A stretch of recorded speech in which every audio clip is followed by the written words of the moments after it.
Catherine, your opening comments on what's happening inside Iran. Okay, so the first thing, thank you for having me, by the way, and Happy New Year. What I wanted to say is that, look, it has nothing to do with inflation. Everything that you see currently in the streets has everything to do with Iranians saying no to Ayatollah Khamenei and the regime in general. They have lived under occupation for decades. This regime came by way of a coup d'etat. They call it a revolution. It wasn't a revolution. A revolution would mean that people wanted change to take place. What happened was it was a hijacking of the left who made an alliance with Islamic radicals, impersonified by Ayatollah Khamenei at the time. And Khamenei was quick to take over. So what you see is an attempt by the regime, by the Islamofascist, to continue to grab hold of a country and 80 million people within it and prevent them to breathe. Because really, what we're talking about in Iran is the inability that Iranians have to breathe, to choose the manner in which they dress, to choose whether they feel they want to pursue a particular religion or another, or not at all. They have zero freedom, they have no say, and women are treated like cattle. And I think it needs to change. Okay, Professor Swaran Singh, your opening comments, and then I get down to the larger issue of, do you think that these protests really make a difference to IRGC and Ayatollah? I think the protests definitely reflect the discomfort that people feel. But two things are important to understand. One, Iran is not the only country that could be described the way my co-panelist just mentioned about the freedoms that are available to people in Iran. Several neighboring countries could be likewise described. Second, that repeatedly there have been instability, whether it is in terms of palace intrigues. For example, in 1989, when the last Ayatollah passed away, there were largest number of executions, more than 1,500 that year. We had similar protests in 2009, then 2022, and now. So repeatedly protests happening, some kind of increasing instability at the level of leadership or people on the street is a reflection of things not being fine. Now, some of that could also be externally orchestrated, which I think is also a part that needs to be understood, that how again and again the whole focus on isolating Iran has resulted in enormous sanctions and therefore, economic troubles for Iran, which has, a main source of earning for them is oil in that sense. And if that kind of foreign trade export is denied to them, obviously that leads to economic problems, unemployment, unrest, and so on. And so it's a complex picture where what is very certain here is that repeatedly instability and turmoil has not really so far managed to, remove the regime, which, as my co-panelists mentioned, is in occupation for last 45 plus years in Iran. And in that sense, despite, talks about factions and frictions within the regime, the fact that they have still institutions which, you could look at them either as opportunities for adaptation and change or illusions of adaptation and change. But there is elections, there's parliament, there are councils that perhaps create at least orchestration of people looking at possibilities of change and adaptation in the regime.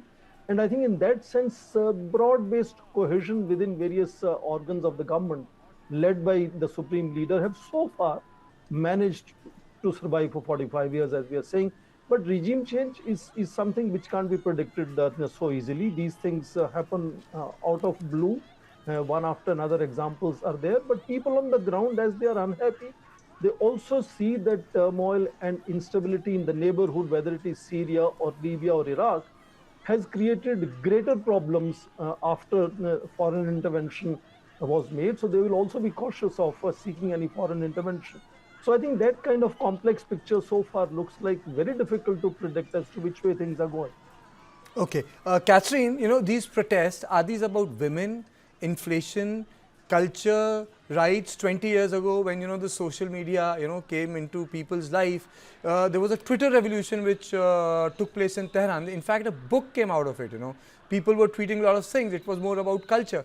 So how do we, in which perspective are we supposed to frame these protests which have broken out?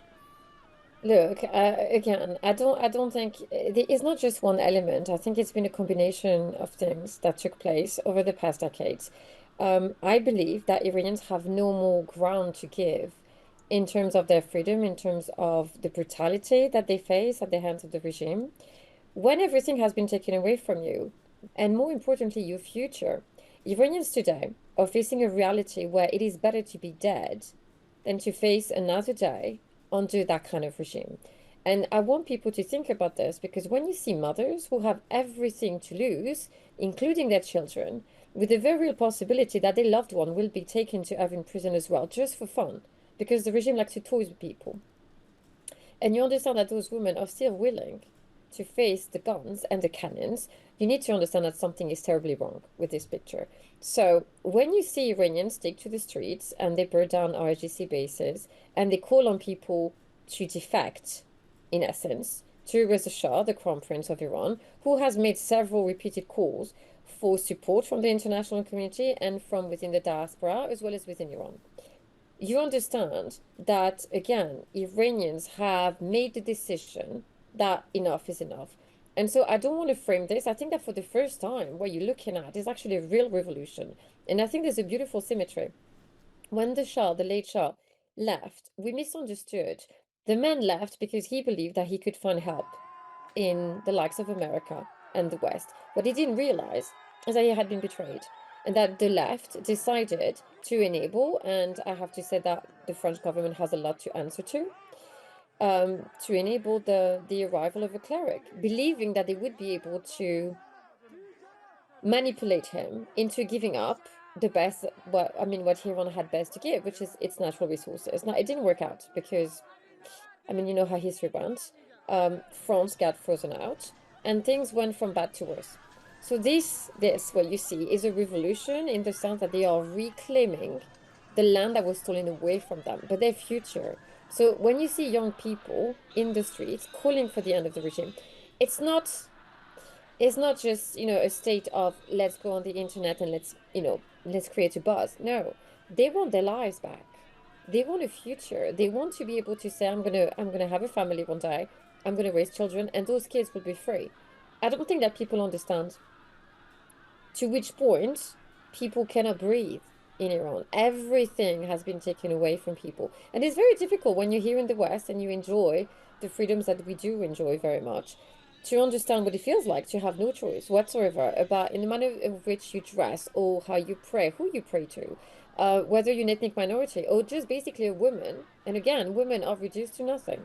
I was in Iran and I saw the way that they treat women. It's appalling, absolutely appalling. So things need to change.